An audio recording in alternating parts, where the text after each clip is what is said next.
አንድ ፓናፍ የሚባል ኔትወርክ አቋቁመናል አፍሪካ ውስጥ።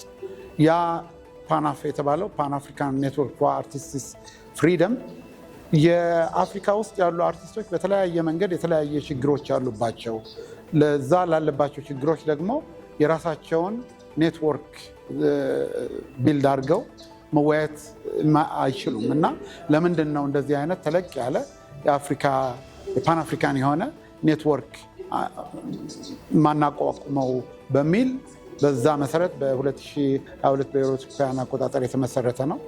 እንግዲህ እንደሚታወቀው የአፍሪካን ባለሙያዎች ችግር ከአፍሪካ ውጭ ያሉ ሰዎች ናቸው ብዙ ጊዜ የሚናገሩትና የሚጽፉት ሪሰርች የሚያደርጉት። ግን የዚህ አሁን እኛ በሰላም በኩል አድርገን ያዋቀርነው የዚህ ኔትወርክ ዋና ዓላማ ያ ችግሮቹን የአፍሪካን ባለሙያዎች የአፍሪካን አርቲስቶች ችግር የአፍሪካኖች ማውራት ካልቻሉ ከሌላ ብቻ የሚመጣውን ወይም እዚህ የማይኖረው ሰው የሚገልጸውን ነው የሚደመጠው እና እኛም ሰላም ስዊድንም ኢትዮጵያም ኬንያም የተለያዩ ስራዎች እየሰራን ስለሆነ ያንን በዛ መንፈስ ነው ጥያቄውን ወደ አፍሪካ አምጥተን የኛው ባለሙያዎች የራሳቸውን ችግር እንዲወያዩ ማድረግ አለብን በሚል የተጀመረ ነው።